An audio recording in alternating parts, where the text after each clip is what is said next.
Olá, seja muito bem-vindo ao primeiro episódio do Infacilita Cast. Eu sou Joilza Mororó, CEO da Infacilita Saúde, e eu estou muito feliz de ter você aqui nesse início. Hoje, para começar, nós vamos ter um assunto que é muito importante, o burnout, e para isso eu trouxe uma convidada muito especial aqui. É a doutora Marina Medeiros, psicóloga, neurocientista, uma profissional incrível que vai somar muito e nos ajudar a entender como equilibrar, né, a produtividade com bem-estar no trabalho para que você não adoeça. Doutora Marina, é uma felicidade imensa ter você aqui hoje, tá? Muito obrigada pela sua presença, pela sua participação. Eu que agradeço, Joilza, a convite para estar aqui estreando o Infacilita Cast. É sempre uma honra muito grande a gente poder contribuir com esses conteúdos de saúde mental, de bem-estar, de qualidade de vida. Falar sobre isso é algo realmente cada vez mais importante. E falar de burnout, então, é um tema que está em alta e não é à toa que está em alta.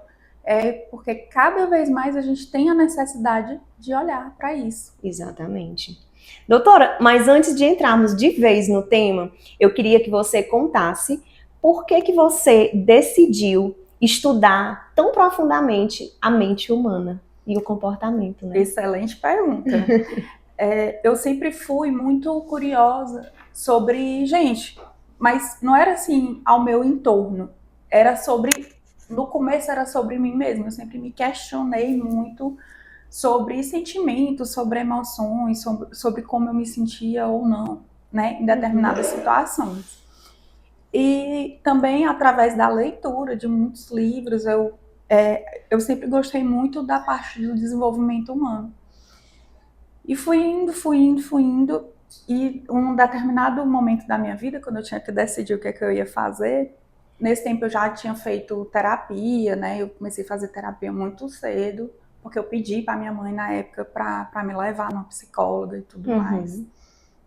Como eu falei, essa inquietação dentro de mim, e ainda bem que ela já tinha na época essa visão de que estava tudo ok, tudo certo. Ir numa terapia, né? Isso. Porque ainda existe um tabu muito grande até hoje, né? Até hoje, mesmo que nesse pós-pandemia que a gente vive, né, a saúde mental, ela é algo que se expandiu mais em termos de conhecimento, a psicoeducação, mas nós estamos falando aí de uma realidade de aí mais de, sei lá, 25 anos. Sim. Muito tempo atrás. Então eu já comecei a fazer terapia cedo por conta desses questionamentos que eu mesmo tinha dentro de mim. Eu me achava muito diferente, às vezes, das outras pessoas ao meu redor. E aí, numa determinada altura, quando eu já estava prestes a fazer vestibular, e eu sempre fui, assim, influenciada, né? Sim. Pelo lado de fazer medicina e tudo mais, pela minha mãe ser médica. E então eu tive sempre essa influência muito grande. Mas eu não queria, assim, não era algo que me dava, assim, aquela vontade realmente, não me enchia. E aí, quando eu estava perto de fazer vestibular, eu fui, na época, numa psicopedagoga. E ela não era psicóloga na época, mas era uma psicopedagoga. E essa mulher, ela transformou minha vida. Eu não sei onde é que ela está hoje. Ela transformou minha vida a partir daquele momento, porque através do jeito dela de olhar, de cuidar, de ser, e na época a gente fez umas avaliações de vocacionais, fui para a experiência, por exemplo, eu quero saber como é o trabalho da enfermeira, e eu fui para dentro para entender como era o trabalho de uma enfermeira, por exemplo. Na época foram várias profissões que eu tive a oportunidade de conhecer, e foi muito bom. E aí, nesse momento, eu falei, não, eu quero fazer psicologia. Depois disso, você teve a certeza, eu disse, eu quero né? fazer psicologia. E nem foi porque, assim, eu vou fazer psicologia para ter autoconhecimento. Não foi por isso. O desenvolvimento humano, o comportamento humano sempre foi algo que me chamou a atenção. Mas não foi para me tratar ou me curar, como muitas pessoas, às vezes, buscam um curso de psicologia para isso. É verdade. Por isso que eu estou reforçando essa ideia. E eu entrei no curso de psicologia e lá eu realmente me identifiquei com as abordagens, com o curso e tudo mais. E continuei no meu processo individual terapêutico também, que isso é muito importante. Sim. Então, o autodesenvolvimento, a terapia, os cursos, né, que trabalham comportamento, tudo isso sempre fez muito parte da minha vida e do meu dia a dia. Que legal. E tem gente que marca muito a nossa vida, né? Como essa terapeuta aí acho que foi uma virada de chave na sua vida, né? Ela ter aparecido. E às vezes a pessoa vem e some, mas ela fez um diferencial, né, na sua vida. É como eu falei, eu nem sei onde é que ela está hoje, só lembro o nome dela e a profissão dela, né? Mas marcou. Mas marcou profundamente e transformou realmente. Sim. Completamente. E aí eu acredito que nós, enquanto profissionais, o nosso propósito é esse. Sim. É escolher algo que a gente faça e que realmente transforme a vida do outro, independente de qual seja a profissão. Exatamente. Não era só porque ela era uma psicopedagoga que ela transformou a minha vida, ela poderia ter sido uma outra profissional também, sim, né? Com certeza. Doutora, e agora vamos falar sobre essa síndrome, né, que tem acometido tantas pessoas, né, ao longo dos anos. A gente tem aí dados do INSS mostrando a quantidade de afastamentos nas empresas por conta de adoecimento mental, né? E o burnout aí ele tá em tudo, né? Então, assim, o que realmente é a síndrome de burnout e qual é a diferença dessa síndrome para um estresse do dia a dia? A gente tem o estresse, é algo que ele faz parte da nossa natureza humana, né? É algo que ele faz parte para a nossa sobrevivência.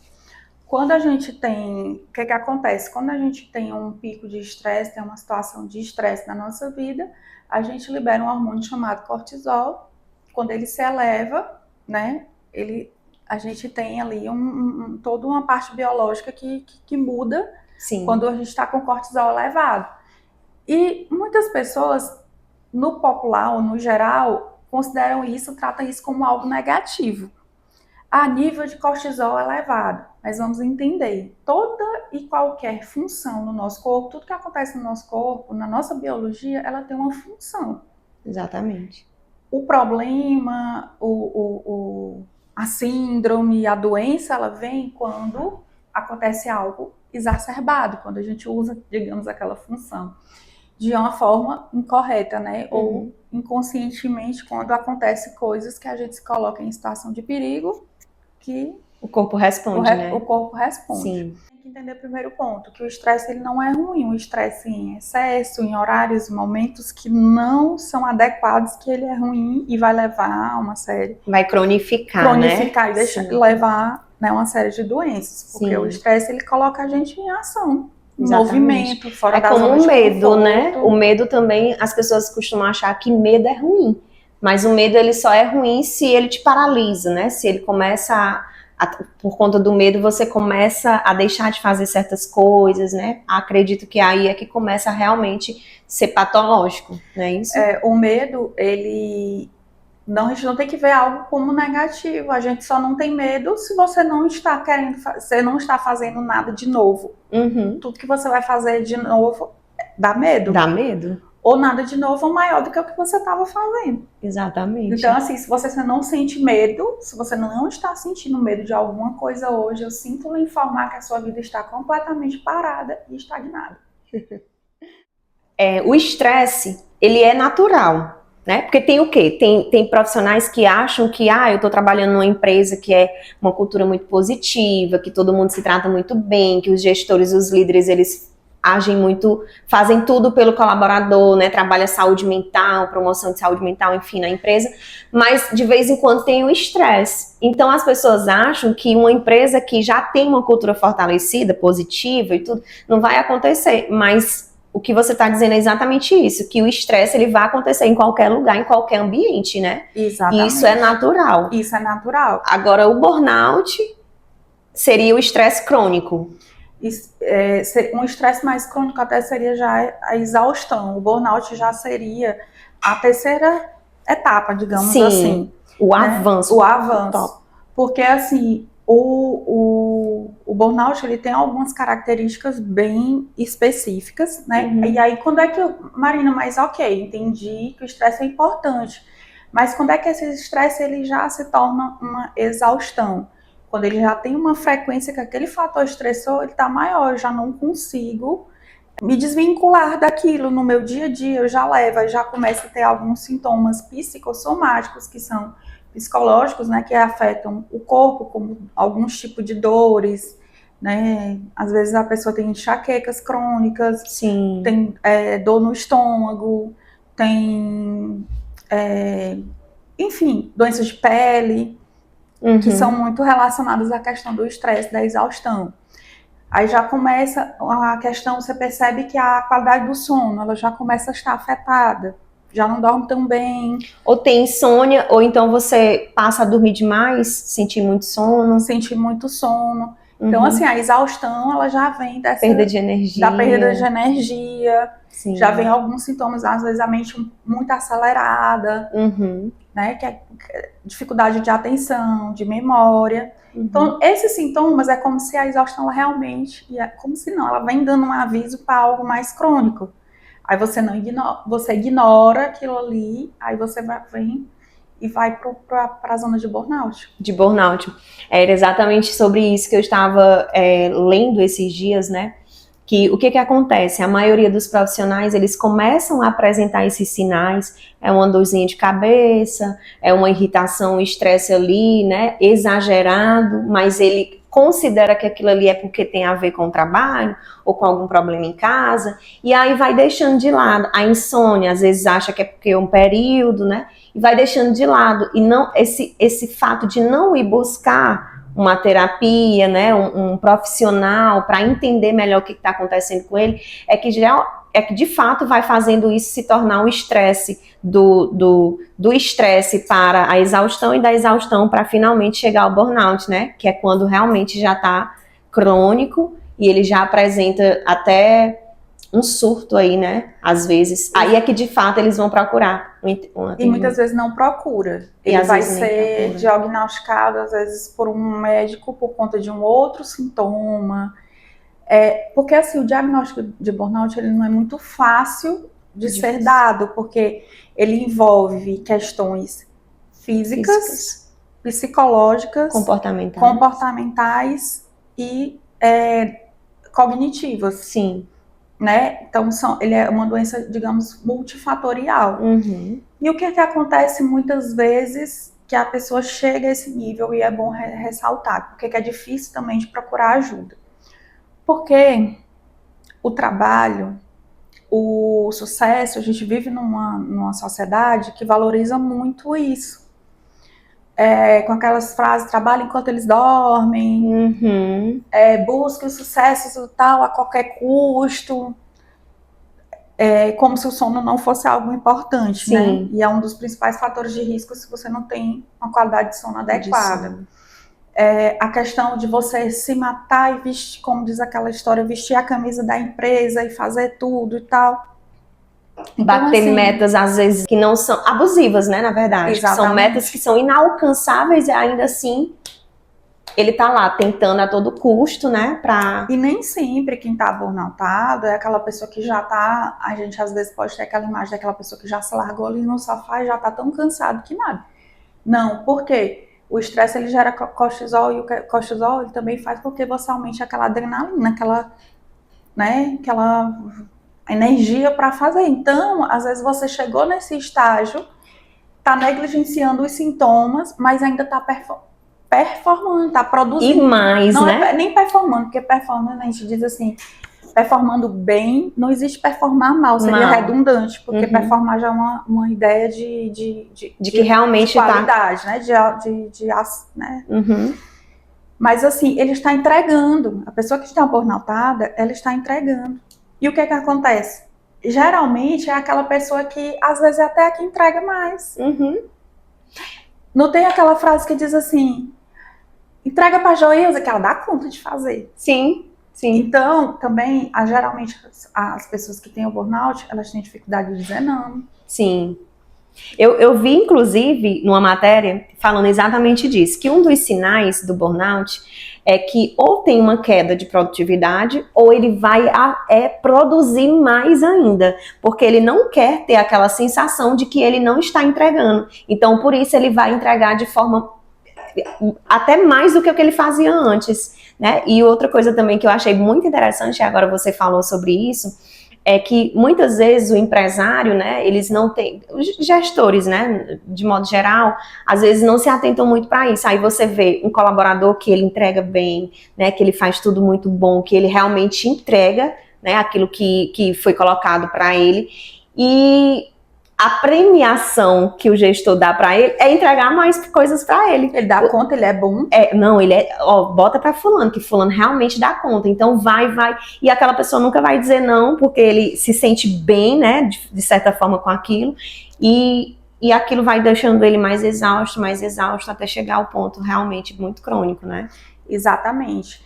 Então, uma das coisas que a gente tem que entender é exatamente essa parte, que não é quem burnout geralmente não é a pessoa que faz pouco, que é encostada. Não, é a pessoa que é boa no que ela faz. Mas por que eu tô falando isso? Porque uma das primeiras coisas que às vezes a própria pessoa que burnoutou sente é a vergonha e o medo de assumir que está com aquilo. De assumir que não consegue mais entregar. Mesmo que o cérebro dela, porque a própria expressão do burnout é queimar, né? Então, assim, o cérebro tá queimando. Literalmente, a gente perde neurônios. Sim. Então, é difícil para a pessoa que está com a doença assumir. É impressionante o diagnóstico. Porque ela fica com medo de ser visto como preguiçoso dentro da empresa. Infelizmente, doutora, é de fato bem julgado. Eu tive também, né? E assim, a sensação que a gente tem é exatamente essa que você está falando, né? É o medo de falar sobre isso, é o medo de dizer e as pessoas acharem que você... Até o dia que você está bem exausto, o dia que você não consegue, que você começa a não querer, né? Porque existe também essa fase em que o colaborador, em que a pessoa que está com burnout, ela começa a se ausentar do trabalho, né? Porque ela já está mesmo naquele excesso, né? Naquela forma muito crônica mesmo do estresse. E você é visto como irresponsável, né? Você é visto como preguiçoso. E quando você chega a um nível de estresse também, de às vezes até descontar nas pessoas ao seu redor, você nunca fez isso, mas de repente você está passando a agir de uma forma diferente, né? Mas aí é muito difícil as pessoas olhar, que estão ao redor, gestão também, enfim, olhar e entender que, não, alguma coisa está errada com essa pessoa, né? Essa pessoa, ela não era assim, então, enfim, então é bem complicado mesmo, né?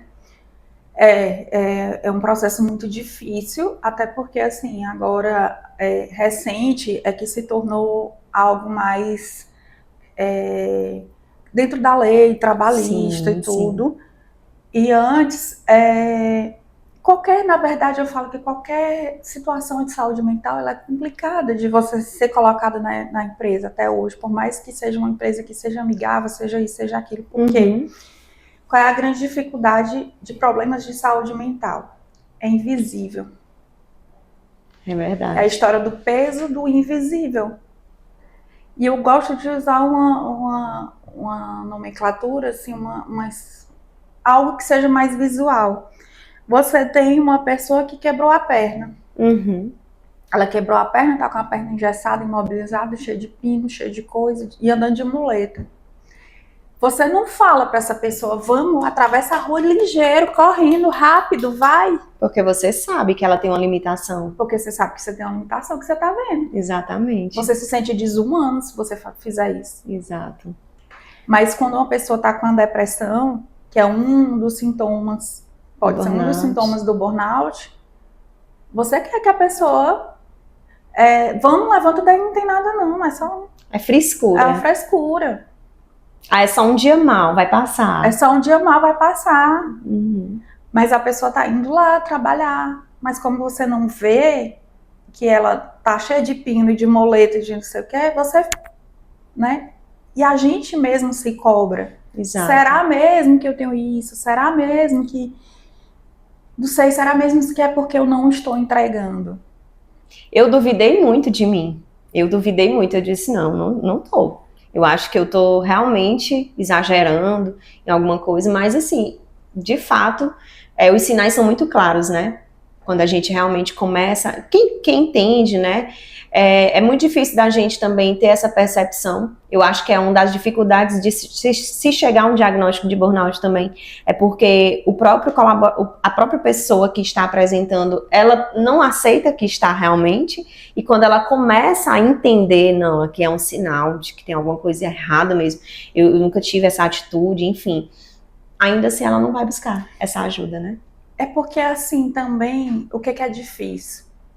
O burnout, geralmente ele se dá em pessoas que acabam sendo workaholics, que são os viciados em trabalho. Uhum. Voltando à história que eu estava falando do sucesso, da cobrança da questão do trabalho, que a gente tem uma mentalidade que quanto mais eu estiver trabalhando, passando do horário, ficar depois do horário e tudo mais, é sinal de que eu sou bom, de que eu sou produtivo. A questão do workaholic é isso, é o vício em trabalho. Perfeito. E o vício em trabalho, ele é aceitável socialmente, na sociedade que a gente vive. Inclusive, mas ele é um vício, ele não deixa de ser um vício. Exatamente. Inclusive, há quem diga que burnout é algo chique, porque está relacionado significa que a pessoa produziu tanto até adoecer, né? Então, assim, é diferente o que eu quero dizer. Pessoas que têm um diagnóstico de depressão, de ansiedade, eles não querem que ninguém saiba, né? Mas algumas pessoas que já adquiriram, que já tiveram burnout, enchem a boca para dizer, né? Não, eu tive burnout porque eu trabalhei muito e tal. Então, eu acho que ainda tem isso também, né? E essa pessoa talvez nem se curou, porque se ela tá achando que foi algo que foi positivo. Que foi positivo. Ou então, não sei se a pessoa realmente teve. Teve, né? Ou só se pra tá achando que burnout é algo que é um título. É um título bom, porque significa ser carregado que... Exatamente. De trabalho, né? Exatamente. Então, assim, é o que eu sempre falo. É um vício em trabalho, mas não deixa de ser um vício. Exato. Então, é uma compulsão, é um vício, é algo que requer um tratamento e que você não cura da noite para o dia. Então, assim, existem alguns sintomas que são físicos, como, por exemplo, como é que a gente identifica? Diarreia, gastrite, queda de cabelo, enxaqueca crônica, né? Questão de uma sudorese mais excessiva. O sono, né? A qualidade do sono mesmo as questões bem físicas, a gente vai mais a nível fisiológico, a qualidade do sono.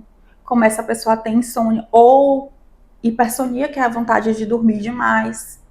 Perda da energia, né? Aí baixa a queda da energia. Você passa a pequenas coisas que você precisa fazer, é um desprendimento de energia muito grande. Sim. É um cansaço muito grande. Perde o interesse também pelas coisas que antes das coisas faziam sentido.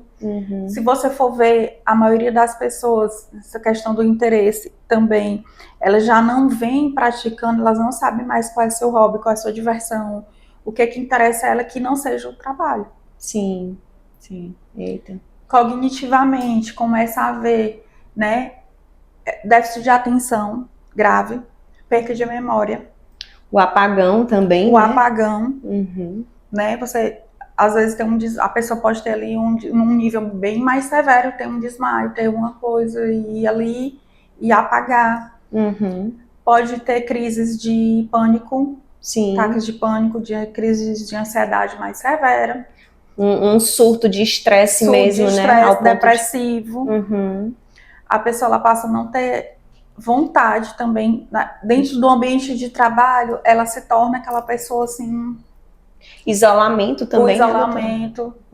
Então, são alguns sintomas muito claros dessa questão do burnout. Sim. E que a gente acha que só vai tomar alguns remédios, algumas coisas e vai passar. Não é assim. É um tratamento extremamente longo. O burnout, extremamente longo. Pronto. E doutora, o título da nossa conversa hoje é justamente sobre o preço, você falou aí de invisível, eu lembrei, o preço invisível da produtividade sem equilíbrio. Como que a gente pode, então, conseguir chegar a esse equilíbrio dentro do ambiente de trabalho, especialmente porque hoje nós estamos naquela um tempo de muita correria, né? Um tempo que parece que as 24 horas se reduziram para 6 horas, né? É muita coisa, é muita atribuição, né? As mulheres, por exemplo, a gente não tem, claro que os homens também, né? Mas as mulheres nós temos multitarefas aí, somos mãe, né? Esposa, empresárias ou colaboradora, enfim, dona de casa, enfim. Como que a gente pode fazer para ter um equilíbrio no tempo em que vivemos hoje e não chegar a esse diagnóstico? Eu acredito que o equilíbrio, ele passa... Equilíbrio a gente nunca vai ter. É meio doido, né? 100%, né? Dizer. Porque, assim, o equilíbrio seria pensar que todos esses papéis, todas essas funções iam estar ali em homeostase. Alinhadas. E é impossível. E aí, quando a gente pega o pulso da própria vida, o bater da própria vida, né, que nossas frequências cardíacas, o ideal é que ela esteja subindo e descendo ali, né? Não tem uma variação ali muito grande de... Sim. Quando ela tá linear, a pessoa partiu para outra vida, né? Já foi. Então, esse equilíbrio, ele nunca vai existir. E isso já passa já é o primeiro passo, consciência. Uhum. Consciência disso. Por quê? Porque tem gente que passa a vida inteira tentando fazer o quê? Equilibrar tudo. Os pratos, né? Equilibrar, dar total atenção a tudo. Primeira coisa que eu quero lhe dizer, aquela pergunta, como é que você dá conta de fazer tudo? Eu não dou. Uhum. Então, consciência, eu não vou dar conta de fazer tudo. Ponto. Perfeito. Então, a gente tem que eleger realmente prioridades. Quando a gente fala de prioridade, não é uma lista de 20 prioridades. Aí já não é mais prioridade. Prioridade é primeiras coisas, no máximo 3 de categorias ali que... Sim. No máximo 3 ali, que é para você conseguir dar uma atenção. Uhum. Então, isso são pontos que a gente tem que ter muita clareza. Clareza é poder. Isso é extremamente importante porque muitas vezes as pessoas acham que de fato precisa estar com tudo equilibrado, né? Com tudo funcionando na sua rotina, família, casamento, trabalho, tudo tem que estar bem equilibrado para poder realmente ter uma saúde mental ok. E não é isso, né? É entender que você não vai conseguir manter o equilíbrio de todas essas áreas na sua vida. Então... E aí, prioridades. O que é prioridade? O que realmente é importante para mim? É a minha família, né?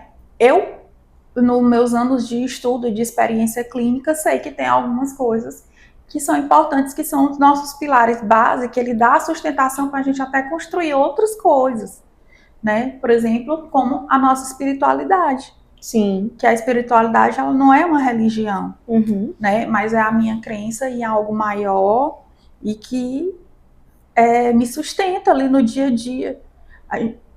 A gente não pode viver com a cabeça ali, não consegue viver ali com a cabeça solta, porque são muitas dúvidas. Sim. Então, trabalhar uma das fontes de equilíbrio maior, de equilíbrio nesse sentido, né, que eu estou falando, é buscar a espiritualidade.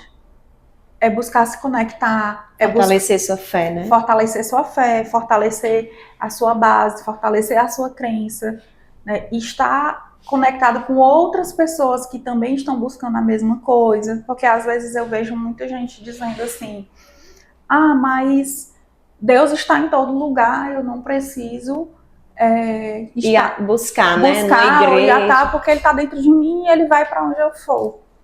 Só que o poder do coletivo, a frequência ela é muito maior. Exatamente. Né? A vibração da frequência da comunidade, do que está junto, é muito maior. E a gente, como seres humanos, somos falhos. Então a gente se esquece, às vezes, a gente, né, vai ali, tem os nossos deslizes. Então, voltando, a questão da prioridade é isso. Então, o que é a minha base? O que é que me sustenta? Sim. Né? Quais são os meus valores? O que é que eu estou buscando de objetivo na minha vida? E isso pode mudar com relação às fases da vida. Uhum. E entender que eu não vou ser não vou conseguir ser a melhor mãe do mundo, a melhor profissional do mundo, a melhor tudo do mundo, né? Porque, como você falou, falando de nós mulheres, a mulher vem tentando ser essa mulher maravilha, mas a um custo, a um alto custo, a um alto preço. Sim. Então, principalmente para as mulheres, né? Vamos procurar voltar para o nosso lugar, para a nossa essência feminina e não querer também abarcar todos os papéis se achando autossuficiente. Exatamente. Porque é isso que leva à exaustão, de fato, né? Existem muitas mulheres nesse período, nessa fase já de exaustão, por achar que realmente tem que dar conta de tudo.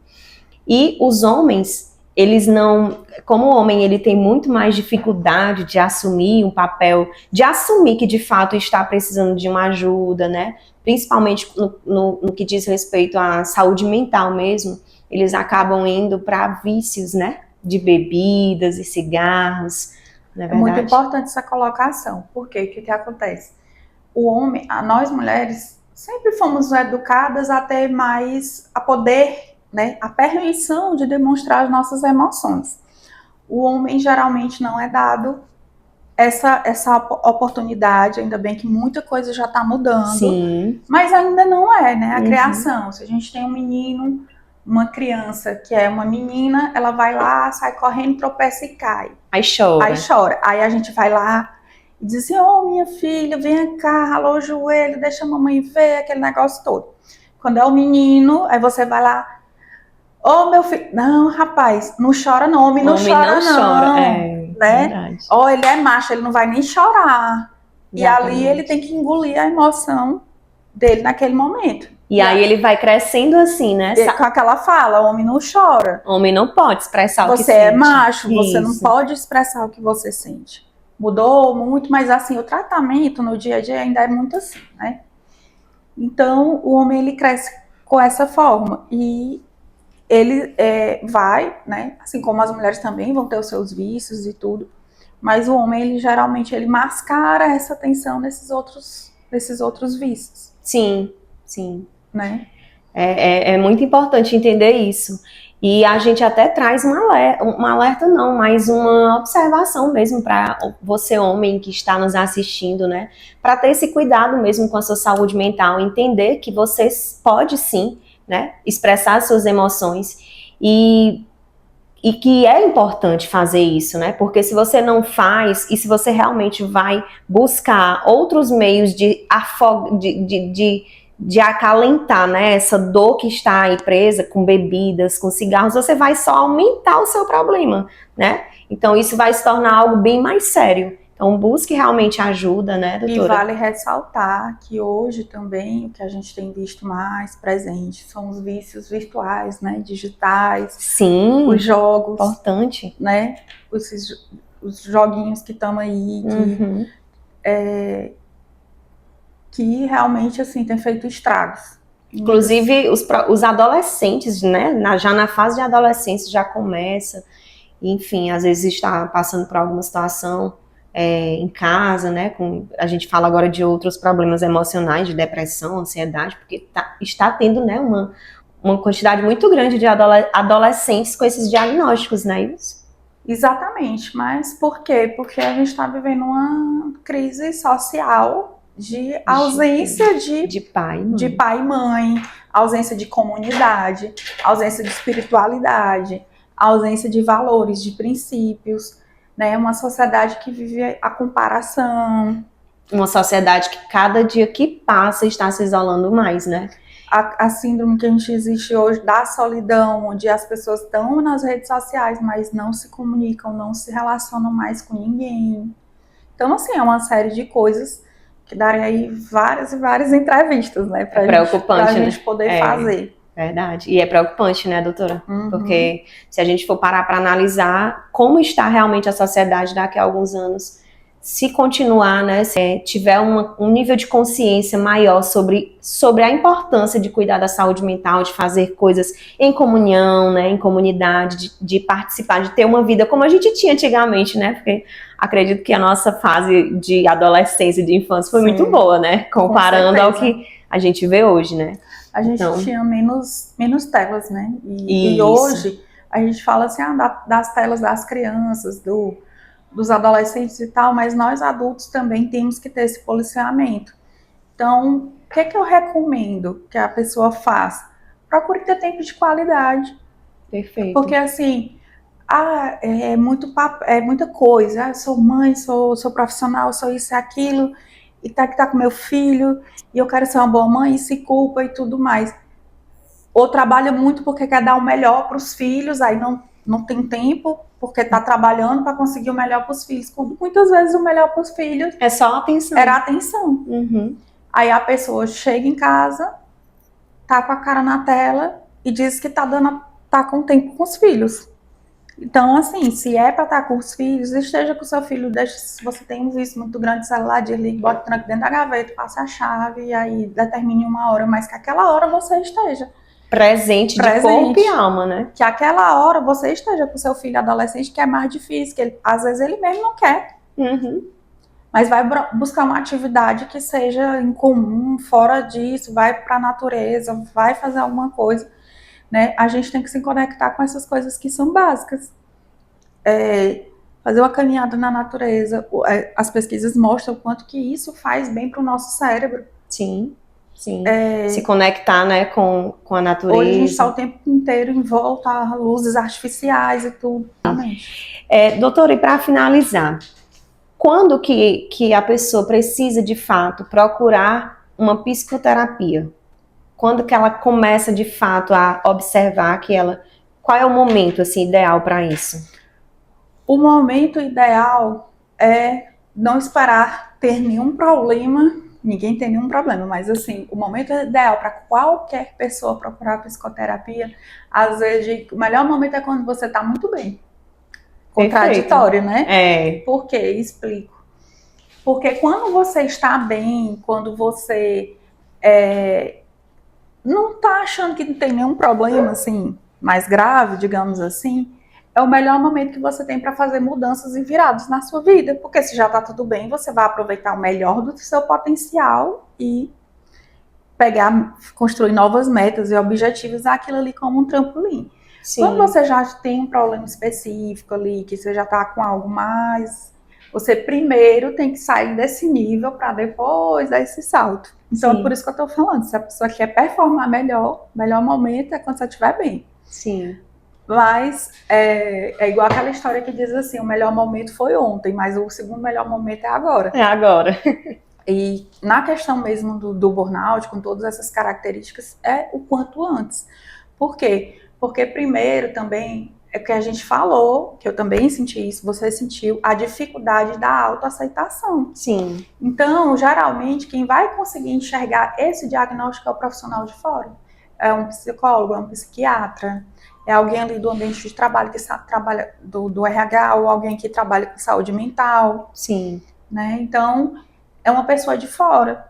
Então, quanto antes você buscar, porque tem a fase da sua autoaceitação, tem a fase de como o outro vai te ver, da aceitação do outro com relação àquilo, e realmente o trabalho, o processo do que você precisa fazer, que é um processo longo. Perfeito. É como eu falei no começo, no burnout a gente tem morte de neurônios. Que poucas pessoas sabem, né? A gente vê que morrem neurônios, as conexões neuronais vão se perdendo, vão enfraquecendo. Então, assim, essa questão de memória, de cansaço, de falta de atenção, tem muita coisa que é difícil você aceitar. Uhum. Eu, particularmente, trazendo aqui uma questão particular, quando eu tive o burnout, uma das coisas que mais me afetou, assim, que me incomodou, tudo incomoda, tudo é difícil, não é fácil, era a perda da memória. Nossa. Porque eu sou uma pessoa que eu tinha a memória muito boa. Eu lembrava de coisas de não sei quantos 20 anos atrás, a roupa até que a pessoa estava, a situação, o contexto, isso, e foi perdendo isso. Era aniversário de fulano, assim, aquilo. Eu sempre fui uma pessoa que decora o número de telefone, das senhas do... E aí, de repente, nesse processo, eu estava de uma forma que eu não lembrava nem o que eu tinha comido no café da manhã, nem o que eu tinha feito ontem. Sim, é muito É muito Um complicado dia quando a teve uma gente chega a esse situação nível. que eu disse assim, gente, é triste. É Um triste. dia era 4h30 da tarde e eu morava sozinha e tudo. E era 4h30 da tarde, eu me sentindo mal, sentindo uma coisa estranha. Eu me sentindo mal, eu achando que era algum sintoma. Meu estômago doendo, a barriga doendo, aí eu olhei assim, olhei ao redor, que tinha na geladeira, eu falei, gente, eu não almocei. Nem lembrava que não tinha Eu não tinha almoçado. almoçado, eu nem sei se nesse dia eu tinha comido alguma coisa, eu não lembrava que eu não tinha almoçado. Mas eu não almocei, não foi porque, tipo assim, não deu tempo, não sei o quê. Não, eu esqueci de comer. Doutora, isso gera uma angústia tão grande, né? Porque assim, você fica naquela sensação de impotência. Meu Deus, será que eu tô com... Às vezes você fica até sem entender qual é o seu problema mesmo. Já que você falou sobre o que aconteceu com você, o que me deixou assim boba no dia foi o dia que eu realmente parei e entendi que eu precisava desse buscar ajuda. Foi um dia que eu procurei o meu celular em todo lugar e não encontrei. E eu fiquei desesperada porque precisava falar com uma pessoa urgente do trabalho, porque estava atrasada para o plantão, né? Na época eu trabalhava na assistência como enfermeira. E eu já tinha procurado muito o celular, até que eu sentei no chão da minha casa e comecei a chorar, porque eu não achava o celular. Depois de muito tempo, eu achei o celular, sabe aonde? Dentro do congelador. Já congelado. Eu acredito. Então, assim, foi desesperador pra mim, porque assim, eu disse, meu Deus, o que tá acontecendo comigo? Porque eu não era assim. Como assim? Eu esqueci um celular dentro de um congelador, nem lembrava que eu tinha aberto a porta do congelador. Então, assim, eu me preocupei nesse dia, né? E aí eu comecei a entender que realmente tinha algo muito sério e eu precisava buscar ajuda. Mas isso que você falou sobre psicoterapia, né? Buscar, quando você está na melhor fase, me fez também pensar sobre entender, né? Eu costumo até dizer isso, que para mim hoje a terapia, né? Ela não é como você buscar uma consulta médica, que geralmente você vai para o médico quando você está sentindo alguma coisa, né? A terapia eu costumo dizer que é algo para você buscar, para você não sentir, né? Para você evitar que chegue a um ponto, né? Evitar que chegue ou que você possa transformar as dificuldades em trampolim para uma outra fase. Perfeito. Né? Sentir a gente sempre vai, mas assim, o que é que você constrói ao longo do tempo com a psicoterapia, com o autoconhecimento? Você constrói um processo de resiliência, você constrói um processo... O que trazer aqui para vocês o conceito de regulação emocional, de inteligência emocional. O que é uma pessoa inteligente, com agilidade emocional, eu gosto até mais desse termo, que é da doutora Susan David. Uhum. Agilidade emocional é quando eu consigo saber o que é que eu tenho, eu identifico o que é que eu tenho, o meu problema, o meu sentimento, o que é que eu tô, né? Eu transformo aquilo ali e eu ajo. Uhum. Então, o que é que diferencia uma pessoa com menos agilidade emocional da pessoa com mais agilidade emocional? O tempo que ela vai passar resolvendo aquele problema, né? O tempo que ela vai passar sentindo aquilo ali. A energia. Não é que eu não sinta determinada coisa, mas é que, por exemplo, hoje eu já não gasto um dia com um determinado problema. Eu posso acordar de manhã, ter tido aquele problema de manhã, quando dá meio-dia eu tô outra pessoa. Sim, sim. Já isso é tem maravilhoso. gente que vai remoer aquilo ali por um mês e vai deixar a vida se arrastar por aquilo ali. Exatamente. Né? Então está em manter esse equilíbrio, né? De gerir as suas emoções mesmo, né? De saber até que ponto aquilo ali vai realmente interferir, até que ponto eu vou deixar aquilo interferir na minha vida, não é isso? Exatamente. Até que ponto aquilo ali vai ser útil para mim, para alguma coisa. Que eu falo assim, que nossas emoções, não existe emoção negativa e emoção positiva. Qual é a utilidade daquela emoção naquele momento? É isso que a gente tem que pensar. Porque até o que a gente chama de emoção negativa é importante, porque sem elas a gente não sobrevive. Perfeito, perfeito. Doutora, eu gostaria então que você deixasse uma mensagem agora para quem está nos assistindo. E na realidade eu quero que você fale o que para as pessoas que tiveram um diagnóstico de burnout e que estão voltando para o trabalho. O que fazer? Porque você está voltando de repente para o mesmo ambiente que você estava antes, né? De repente é um novo ambiente, é um novo trabalho. qual é a orientação, qual é o conselho, o que você deixa de mensagem para essas pessoas para que isso não possa se repetir na vida deles? Na verdade, toda doença, digamos assim, não sei se eu falei no começo, toda doença ela tem uma função na nossa vida. Entender qual é a função que essa doença está tendo. Nossa, Marina, que coisa horrível dizer que a doença tem uma função. Tem, gente. A gente adoece por um motivo, uma função. Uhum. Então, se você burnout, você vai voltar para o mesmo ambiente. O ambiente, identificar o ambiente que te adoeceu é importante. Muitas vezes não vai ser possível você voltar mais para esse ambiente. Uhum. Vamos ser honestos, na maioria das vezes não é possível, porque se o ambiente te adoece, você tem que mudar de ambiente e depois trabalhar sua cabeça. Sim. Né? Geralmente vai precisar mudar de ambiente, se foi realmente aquele posto de trabalho, aquele lugar, né? Aquela função. Às vezes a pessoa trabalha numa empresa, foi só o posto, não é a empresa como um todo, ela pode mudar de função ali dentro. Muitas pessoas acabam fazendo uma transição de carreira, trabalhava com uma coisa, vai começar a trabalhar de outra. E esse processo, eu falo que é um processo também de muito autoconhecimento, no sentido de você dizer assim, se você for inteligente, você não vai ter o segundo ou terceiro burnout. Por quê? Porque você vai identificar o que te adoecia, que comportamento seu te adoecia. Por isso que é importante a terapia. Sim, com certeza. Que comportamento seu te adoecia, que vícios do trabalho você teve, que coisas você teve dificuldade de dizer não e carregou o fardo sozinho. Sim. Né? E o importante, mais importante do que saber o que fazer, é você saber o que você não vai mais fazer. Perfeito. O que você não vai mais permitir. Porque o processo de cura, ele é muito lento. Perfeito. Eu considero hoje que eu estou com 5 anos de tratamento. Eu não me considero ainda 100%, digamos assim, curada, mas são 5 anos de tratamento. Uhum. 5 anos de tratamento, 5 anos de... Esse ano, que foi o ano que de uns meses pra cá, que eu tenho considerado numa performance melhor, mas até então, o nível de cansaço, de esgotamento mesmo, e eu de recuperar algumas dessas funções que eu te falei, é um processo lento, porque como eu falei, basicamente, entre outras coisas, tem morte de neurônios, tem outras coisas que a gente precisa fazer e reaprender.